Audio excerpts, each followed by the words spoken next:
श्री स्वामी समर्थ. जय जय स्वामी समर्थ. नमस्कार मैत्रिणींनो, स्वागत आहे तुम्हा सर्वांचं पुन्हा एकदा माझ्या या नवीन व्हिडिओमध्ये. तर येत्या 26 मार्चला वार असणार आहे गुरुवार आणि या दिवशी आलेली आहे 2026 मधील रामनवमी. तर ही गुरुवारच्या दिवशी आल्यामुळं गुरुवारचं जे महत्त्व आहे तर ते आणखीनच वाढलेलं आहे. तर बघा, रामनवमी म्हणजे प्रभू श्रीरामांचा जन्मदिवस. प्रभू श्रीराम हे भगवान विष्णूंचेच एक अवतार आहेत. अयोध्येच्या दशरथ राजाच्या पोटी जन्माला येऊन सुद्धा त्यांनी 14 वर्षांचा वनवास त्यांना भोगावा लागला. वनवासाला गेल्यानंतरनं माता सीतेचं रावणानं केलेलं अपहरण, मुलांचा विरह हे सर्व त्यांनी सोसलं आणि भोगलं, अगदी सर्वसामान्य माणसांप्रमाणेच. हे सर्व भोगून सुद्धा त्यांनी स्वतःला मर्यादा पुरुषोत्तम हे सिद्ध केलं. आणि म्हणूनच अशा प्रभूंचा एक प्रकारचा आदर्श आपण आपल्या डोळ्यासमोर कायम ठेवायला पाहिजे आणि प्रत्येक परिस्थितीला खंबीरपणे धाडसानं सामोरं गेलं पाहिजे. श्रीरामांना बघा शरण जाऊन आपण या दिवशी प्रार्थना करावी. त्यांनी लिहिलेलं रामरक्षा स्तोत्र हे खूप अद्भुत आणि परिणामी आहे. या रामरक्षा स्तोत्राचं आपण जर रोज पठण केलं, वाचलं तर जिभेला वळण लागतं, वाणी सुधारते आणि प्रभू श्रीराम आपलं संरक्षण करतात, रक्षण करतात. आणि म्हणूनच या दिवशी म्हणजेच रामनवमीच्या दिवशी त्यांच्या सेवेसोबतच आपण काही उपायसुद्धा केले पाहिजेत. आपण जर रामनवमीच्या दिवशी हा एक उपाय केला तर आपल्या आयुष्यातील सर्व नकारात्मकता नष्ट होईल. तर उपाय कोणता करायचा आहे?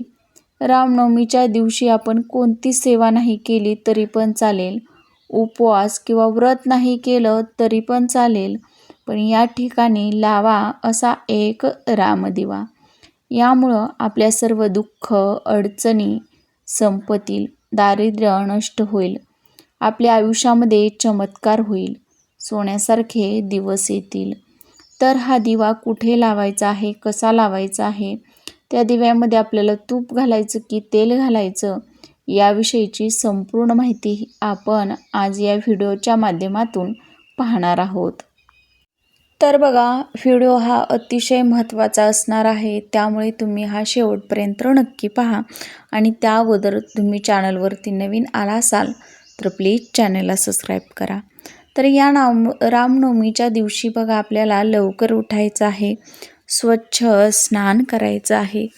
तर बघा, या दिवशी उपाय हा आपण सकाळी करू शकतो किंवा संध्याकाळी केला तरीही चालेल. संध्याकाळी करणार असाल तर दिवे लागण्याच्या वेळी करा आणि सकाळी करणार असाल तर 9:30 ते 10 या वेळेच्या अगोदरच आपल्याला हा उपाय करायचा आहे. तर बघा, दिवा हा ज्ञानाचं, प्रकाशाचं प्रतीक मानला गेला आहे. शास्त्रामध्ये सुद्धा या दिव्याला सकारात्मकता प्रदान करणारा आणि आपल्या आयुष्यामधील संपूर्ण अंधकार दूर करून आपल्याला प्रकाशाकडे नेणारा असा मानला गेला आहे. दिव्याला अतिशय महत्त्व आहे. कोणतीही पूजा असो किंवा कोणतीही उपाय असो, सेवा असो, तर जर त्या अग्नीचा साक्षीनं केल्या तर त्या लवकर सिद्ध ठरत असतात, प्रभावशाली ठरत असतात. आणि म्हणूनच दिवा लावूनच आपण देवपूजासुद्धा करत असतो. तर हा दिवा आपण सकाळी लावायचा आहे किंवा संध्याकाळच्या वेळेमध्ये लावायचा आहे. तर हा दिवा लावण्या अगोदर बघा आपल्याला आपली देवपूजा करून घ्यायची आहे. बाळकृष्णाची मूर्ती असेल आपल्या देवघरामध्ये तर बाळकृष्णाच्या मूर्तीवरती आपल्याला पंचामृतानं किंवा कच्च्या दुधानं किंवा स्वच्छ पाण्यानं अभिषेक करायचा आहे. आणि त्यानंतरनं दिवा, धूप, अगरबत्ती लावून वातावरण प्रसन्न करून नंतरनंच हा जो उपाय आहे तर तो करायला घ्यायचा आहे. तर यासाठी आपल्याला लागणार आहे मोहरीचं तेल, 1 डाळिंबाचं फळ किंवा 1 विड्याचं पान आणि आपल्याला लाल वात करून घ्यायची आहे कापसाची. एक मातीची पंती घ्यायची आहे. त्या मातीच्या पंतीमध्ये आपल्याला मोहरीचं तेल घालून घ्यायचं आहे. आता बघा आपल्याकडे मोहरीचं तेल आता सगळ्यांकडेच उपलब्ध असेल असं नाही. अशा वेळी दिवा लावण्याचं आपण जे तेल आहे तर ते या दिव्यामध्ये घालून घ्यायचं आहे आणि त्याच्यामध्ये थोडीशी काळी किंवा पिवळी मोहरी घालायची आहे आणि कापसाची कुंकानं केलेली जी लाल वात आहे तर ती घालून घ्यायची आहे. डाळिंबाचं फळ, हे विड्याचं पान हे घेऊन आपल्याला आपल्या गावामध्ये असणाऱ्या हनुमानाच्या मंदिरामध्ये म्हणजेच मारुतीच्या मंदिरामध्ये जायचं आहे. मारुती हे जे आहेत तर ते जे मारुती आहेत तर ते भगवान श्रीरामांचे भक्त होते आणि त्यांची निस्सीम सेवा जी आहे तर ती रामांची त्यांनी केलेली आहे आणि त्यांना संकटमोचक म्हणून सुद्धा ओळखलं जात असतं. हनुमानाची जर आपण सेवा केली किंवा हनुमान चालिसाचं जर पठण केलं आपण तर आपल्यावरती येणारं प्रत्येक संकट, विघ्न ते दूर करत असतात आणि म्हणूनच अशा या दिवशी आपण हा दिवा तिथे मंदिरामध्ये प्रज्वलित करायचा आहे. बघा आता मारुतीच्या मंदिरामध्ये गेल्यानंतरनं हा जो दिवा आहे तर तो आपण तिथं प्रज्वलित करायचा आहे. दिवा प्रज्वलित केल्यानंतरनं डाळिंबाचं जे फळ आपण घेऊन गेलेलो आहोत तर ते त्यांच्या चरणावरती अर्पण करायचं आहे आणि विड्याचं पान त्यांच्या हातावरती आपल्याला अर्पण करायचं आहे. आणि असा एक जो रामदिवा आहे तर तो आपण मारुतीच्या मंदिरामध्ये म्हणजेच हनुमानाच्या मंदिरामध्ये लावायचा आहे. तिथंच बसून तुम्ही रामरक्षा स्तोत्राचं पठण करू शकता किंवा हनुमान चालिसाचं पठण करू शकता.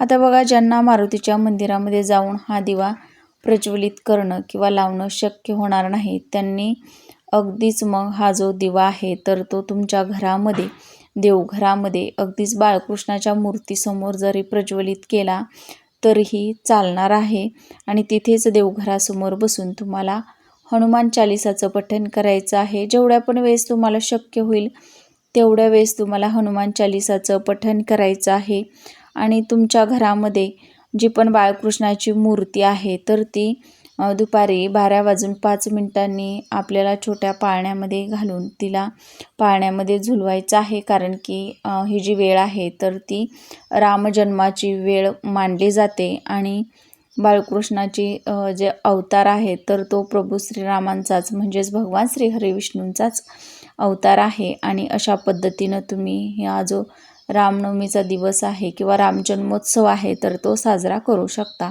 आणि आवर्जून हा एक उपाय तुम्ही तुमच्या देवघरामध्ये करायचा आहे.